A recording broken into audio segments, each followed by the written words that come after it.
नमस्कार, आपके साथ मैं हूं समीर अब्बास। वक्फ संशोधन बिल लोकसभा में पेश किया जा चुका है, जेपीसी की रिपोर्ट पेश की जा चुकी है और इसको लेकर ऑपोजिशन ने एक स्वर में आवाज बुलंद की है। इस वक्त एआईएमआईएम के चीफ सांसद असदुद्दीन ओवैसी हमारे साथ मौजूद हैं। ओवैसी जी, बहुत बहुत स्वागत है आपका टीवी 9 भारतवर्ष पर। सरकार वक्फ बिल में संशोधन कर रही है, बिल पेश किया जा चुका है, जेपीसी की रिपोर्ट पेश की जा चुकी है, लेकिन ऑब्जेक्शन अभी तक बरकरार है। और आपने तो बहुत कड़ा, बहुत सख्त स्टेटमेंट दिया है। आपने कहा है कि ये पूरा का पूरा जो प्रोसेस है ये असंवैधानिक है, अनकॉन्स्टिट्यूशनल है और मुसलमानों से वक्फ की संपत्ति को छीनने की कोशिश कर रही है सरकार। कैसे?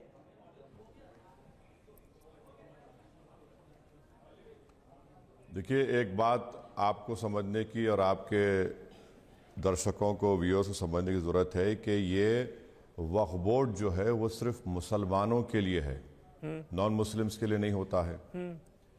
अब सरकार जो कर रही है, जिसकी बुनियाद पर हम ये कह रहे हैं कि इससे नुकसान होगा वक्फ प्रॉपर्टीज़ को, और सरकार का जो क्लेम है कि गरीब मुसलमान को फ़ायदा होगा, इनकम बढ़ेगी, वक्फ प्रॉपर्टीज से कब्जे हटेंगे, सब झूठ है, बकवास है। मैं आपको सिर्फ आधे मिनट में समझा देता हूं। जी जी। मुझे एक बात बताइए कि किस बुनियाद पर सरकार ये कह रही है कि वही मुसलमान वक्फ कर सकता है जो 5 साल से मुसलमान है? और अभी JWC में, JPC नहीं है, ज्वाइंट वर्किंग कमेटी है जी, उसमें कहा गया कि उस मुसलमान को डेमोन्स्ट्रेट करना पड़ेगा कि मुसलमान है। भाई, आपको और हमको हम कैसे डेमोन्स्ट्रेट करेंगे मुसलमान है, बताइए। शायद उसमें ये है ना कि अच्छा, 5 साल तक वो उसने मुस्लिम धर्म का पालन किया हो। नहीं, सुन लीजिए जी भाई, इसका सर्टिफिकेट कौन देंगे? टीवी 9 के स्टूडियोज पे आके लूं या नरेंद्र मोदी देंगे मुझे कि मैं 5 साल से मुसलमान हूं?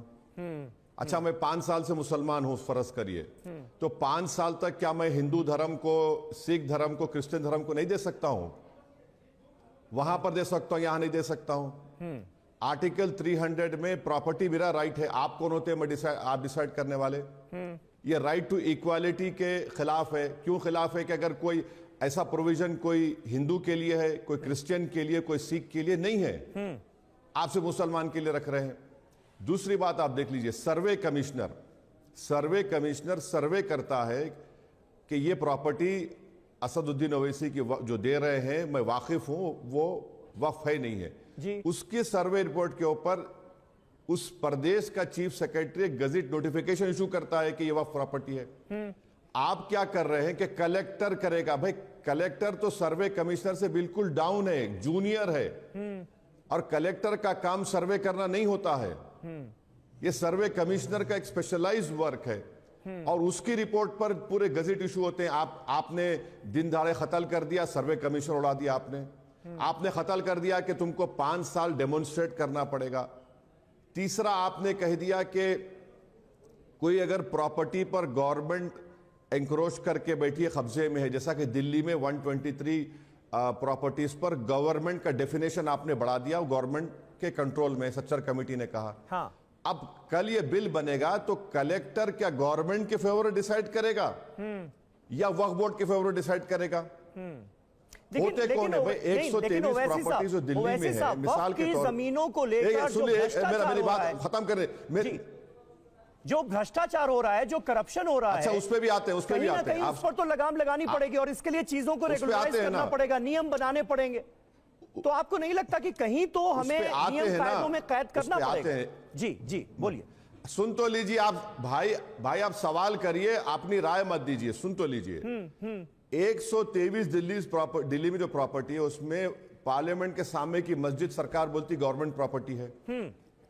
कल अगर ये कानून बन जाएगा तो नरेंद्र मोदी की सरकार जाकर वहां पर एक पोस्टर लगा लेगी कि कलेक्टर ने डिसाइड कर लिया ये गवर्नमेंट प्रॉपर्टी है, म्यूटेशन भी उसका चेंज हो गया और ये गवर्नमेंट प्रॉपर्टी, हम नमाज नहीं पढ़ सकते।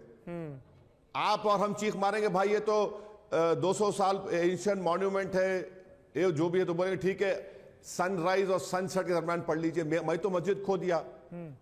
अब आप बोल रहे हैं कि करप्शन की बात कर रहे हैं ना आप। अब आप सुन लीजिए जी, एंक्रोचमेंट की आप बात कर रहे हैं। 95 के एक्ट में अभी प्रोविजन ये है कि अगर कोई वक्फ की प्रॉपर्टी को चोरी करता है तो उसको 2 साल का रिगरस इंप्रिजनमेंट होगा, नॉन बेलेबल होगा। नरेंद्र मोदी ये कर दिए हैं कि रिगरस नहीं होगा, 6 महीने का होगा, बेलेबल होगा। बताइए आप कहां कर रहे हैं? अच्छा, आप इनकम बढ़ाना चाहते हैं, भाई उसकी 7% लिमिट है वक्फ फंड की, आप उसको 5 से भी कम कर दिए। अभी प्रपोज बिल में 5% था, अब जो बीजेपी के मेंबर जेडब्ल्यूसी में अमेंडमेंट दिए कि what ever is the highest. कहां पर वक्फ का फायदा हो रहा हमको बताइए आप।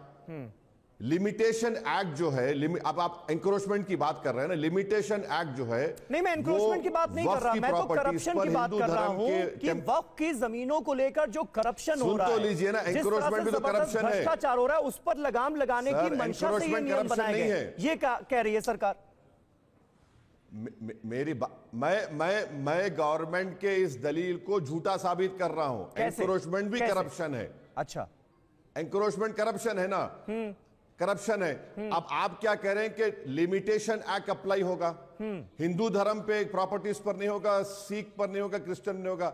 अब जो खाबिज है, जो एंक्रोचमेंट है, उसको आप रेगुलाइज कर दे रहे हो, उसका करप्शन, उसका एंक्रोचमेंट। आप ये करप्शन नहीं हुआ भाई। आप जब लिमिटेशन एक्ट अप्लाई इस पर क्यों कर रहे हैं? सब पे करिए ना, हिंदू धर्म के प्रॉपर्टीज पर करिए, क्रिश्चियन धर्म पर करिए, सिख धर्म पर करिए, नहीं कर रहे हैं आप। नहीं, लेकिन सरकार का फायदा, वैसे साहब सरकार तो यही कह रही है कि वक्फ का पूरा कॉन्सेप्ट क्या है। मतलब मुस्लिम दान इसलिए कर रहा है ताकि जमीन जो है वो उस पर मदरसे खुल सके, उस पर मस्जिदें बन सके और वो मुसलमानों के काम आ सके। लेकिन ये हो नहीं रहा है। मतलब वक्फ की जमीनों का गलत इस्तेमाल किया जा रहा है, वहां करप्शन हो रहा है, इसलिए हम चीजों को रेगुलराइज कर रहे हैं, यह कहा गया है। और आप कह रहे हैं मुसलमान बर्बाद हो जाएगा इससे। आपको समझाने के लिए बिल्कुल होगा। देखिए, अगर मेरे सर में दर्द है तो मैं सर के दर्द की दवा खाऊंगा, या आप उसको कहेंगे कि मैं ब्रेन ट्यूमर है, मैं सर को ही खोल दूंगा। जबकि ब्रेन ट्यूमर नहीं है, सर का दर्द है, मैं मानता हूं। तो सर के दर्द की दवा इस्तेमाल करिए ना, ब्रेन ट्यूमर समझकर या ब्लड क्लॉट समझकर आप सर को खोल देंगे। आप तो डे लाइट कत्ल कर रहे हैं। मोदी सरकार इस तरह के बिल को लाकर, ये तो डे लाइट मर्डर है। अच्छा, अगर आपके पास कोई जाकर कंप्लेन कर देगा कि भाई ये अब्बास साहब की प्रॉपर्टी वक्फ की नहीं है, कलेक्टर अगर इंक्वायरी ऑर्डर करेगा तो इंक्वायरी का टाइम लिमिट नहीं है, और इंक्वायरी जब तक चलेगी वो वक्फ की प्रॉपर्टी नहीं रहेगी। तो वक्फ के मफाद में कहां हो रहा है?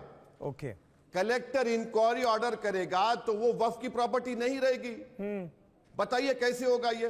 तो ये सारी बातें तो जेडब्ल्यूसी में उठी होंगी ना, मतलब बना रहे हैं, ज्वाइंट पार्लियामेंट्री कमेटी में। प्लीज सुनिए, आप सुनिए जी, सुन तो लीजिए। आप नॉन मुस्लिम को वक्फ बोर्ड मेंबर बना रहे हैं, इलेक्शंस खत्म कर दिए, इलेक्शंस क्यों नहीं होंगे वक्फ बोर्ड के? अच्छा, आप नॉमिनेट करें, किसको नॉमिनेट करेंगे? ज्यादा मेजॉरिटी नॉन मुस्लिम को नॉमिनेट करेंगे। काशी विश्वनाथ के मंदिर में कोई हिंदू कोई नॉन मुस्लिम बन सकता, कोई नॉन हिंदू बन सकता है मेंबर? उड़ीसा के हिंदू एंडोमेंट बोर्ड में कोई मुस्लिम बन सकता है? तिरुपति तिरुमला देवस्थानम में कोई मेंबर तो बनना छोड़िए, एम्प्लॉइज को निकाल रहे हैं जो हिंदू धर्म के नहीं है। भाई यहां पर आप वही ऑन पैरिटी, जब आपके लिए अच्छा है, जब सिख गुरुद्वारा प्रबंधक कमेटी कहती है कि सिर्फ सिख बनेगा, ठीक है, आप यहां पर क्यों कर रहे हैं? इस तरह का प्रोविजन क्यों ला रहे हैं? नहीं, इसमें 2 महिलाओं और 2 गैर मुस्लिम सदस्यों को रखने की बात कही गई है। आप कह रहे हैं कि जो गैर मुस्लिम को रखने की बात की गई है, इस पर आपका ऑब्जेक्शन है, महिलाओं को लेकर नहीं? नहीं, देखिए, ये भी सरकार झूठ कह रही है। 95 के एक्ट में पहले से प्रोविजन है 2 महिलाओं का, उसमें प्रोविजन है, क्यों झूठ बोल रहे हैं? लेकिन रखा नहीं गया। 95 का एक्ट पढ़ लीजिए, सेंट्रल वक्फ का। भाई साहब मेंबर हैं, आज भी हैं, जो हमारे ज्वाइंट वर्किंग कमेटी में स्टेट वक्फ बोर्ड्स आए थे, उनके महिला मेंबर बैठे थे। तो हमने पूछा बीजेपी के लोगों से, देखिए ये तो महिला मेंबर कैसे बन गई? फिर तो सन्नाटा तारी हो गया उन पर। वो प्रोविजन है। मगर आप जो नॉन मुस्लिम को नॉमिनेट कर रहे हैं, वो मेजॉरिटी में सरकार बना सकती है, बना सकती है। अच्छा, तो एक एक करके बोर्ड में नॉन मुस्लिम्स मेजॉरिटी में रहेंगे। ठीक है, ठीक है, एक एक करके आते हैं। कुछ अहम पॉइंट्स हैं, जैसे पहले वक्फ की जमीन पर दावा करने वाला वक्फ ट्राइब्यूनल में अपील कर सकता था, लेकिन अब वो कोर्ट में भी कर सकेगा। पहले ट्राइब्यूनल का जो फैसला होता था उसे आप कहीं चुनौती ही नहीं दे सकते थे अदालत में, अब हाईकोर्ट में चुनौती दे सकेगा। तो ये तो अच्छी बात है ना, मतलब। और आमतौर पर ये आरोप भी लगते थे ओवैसी साहब कि ट्राइब्यूनल जो होता है वो तो वक्फ बोर्ड के मेंबर्स के हिसाब से ही फैसला दे देता है, मेंबर्स जो चाहते हैं होता वही है, हमारी कहीं सुनी नहीं जाती। तो अब तो कम से कम हाईकोर्ट जाने का रास्ता खुला हुआ है, तो इसमें क्या दिक्कत है? दिक्कत यह है कि झूठ है ये। वक्फ ट्राइब्यूनल बनता है संविधान के प्रोविजन के तहत ट्राइब्यूनल बनता है, जैसा एनजीटी का बना हुआ है, इनकम टैक्स का ट्राइब्यूनल है, रेलवे क्लेमेंट ट्राइब्यूनल है। इस ट्राइब्यूनल में जो अभी जज को कौन अपॉइंट करता है, उस स्टेट का चीफ जस्टिस अपॉइंट करते हैं सीनियर मोस्ट डिस्ट्रिक्ट जज को, वक्फ ट्राइब्यूनल के जज को। जब चीफ जस्टिस अपॉइंट कर रहा है तो चीफ जस्टिस के तहत उनका मॉनिटरिंग होता है। उसमें एक मेंबर होता है जिसको इस्लामिक नॉलेज की नॉलेज हो, 3 मेंबर होते हैं। अब आप ये कह रहे हैं कि हाई कोर्ट नहीं जा सकते, झूठ है ये। देखिए, जब आप ट्राइब्यूनल में केस हार जाते हैं तो आप एज अ रिव्यू पिटीशन डालते हैं हाई कोर्ट में। क्यों डालते हैं? क्योंकि पूरी भारत में ये बहस चल रही है, क्रिटिसिज्म हो रहा है जुडिशरी का कि बैकलॉग ऑफ केसेस लैक्स में है। तो आप ट्राइब्यूनल के जजमेंट के बाद रिव्यू डालते हैं। अब सरकार क्या कह रही है? अपील डालिए। 95 के एक्ट में हाई कोर्ट को यह इख्तियार है कि रिव्यू के साथ वो अपील भी सुन ले, मगर अब सरकार बाजा झूठ बोल रही है कि अपील हो रही है। पहले नहीं होता था। कितना झूठ बोलेंगे?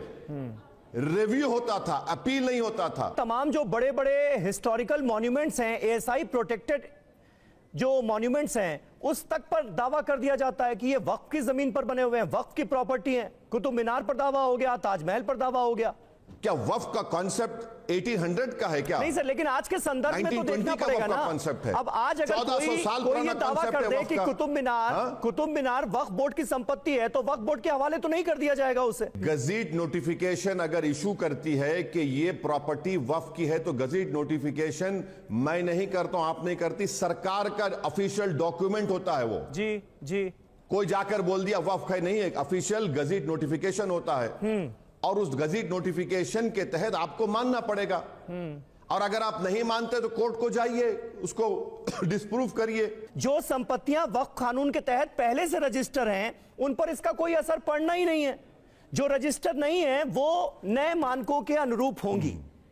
तो फिर आप ये क्यों कह रहे हैं कि भाई वक्फ संपत्तियां जो हैं मुसलमानों की छीन लेंगे, मुसलमानों को बर्बाद कर देंगे?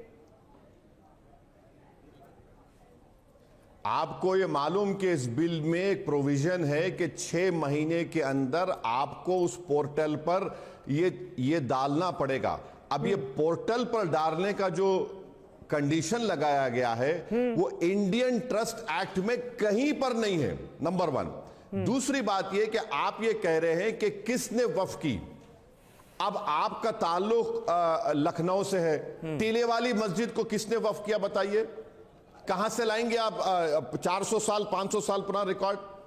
आप वो कंडीशन लगा दिए। अच्छा, साथ में आपने ये भी कह दिया बिल में कि जब रजिस्टर होने जाता है, कोई भी जोकर जाकर कलेक्टर कहेगा इसको रजिस्टर मत करिए पोर्टल के ऊपर, ये वक्फ की प्रॉपर्टी नहीं है। ओके।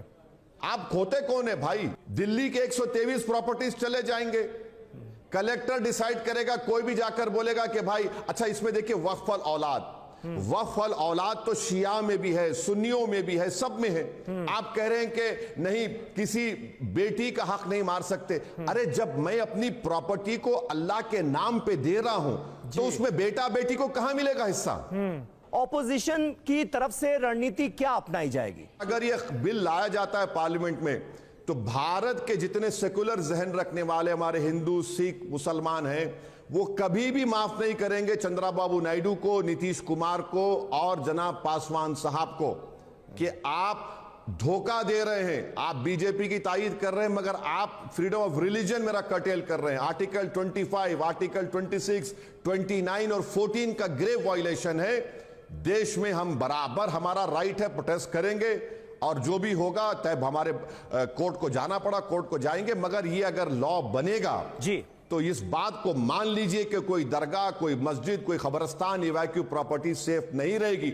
इसीलिए कश्मीर से लेकर कन्याकुमारी तक जितने मुस्लिम स्टेक होल्डर्स आए, सबने इस बिल को रिजेक्ट किया कि ये मुसलमानों के खिलाफ है, अनकॉन्स्टिट्यूशनल है, ये हम इसको कबूल नहीं करते हैं। ठीक है, बहुत बहुत शुक्रिया असदुद्दीन ओवैसी साहब, टीवी9 भारतवर्ष से बात करने के लिए। धार्मिक स्वतंत्रता में सीधे सीधे ये दखल अंदाजी है और इसे एक्सेप्ट नहीं किया जाएगा। ये नए वक्फ कानूनों को लेकर राय है असदुद्दीन ओवैसी की। शुक्रिया आपका।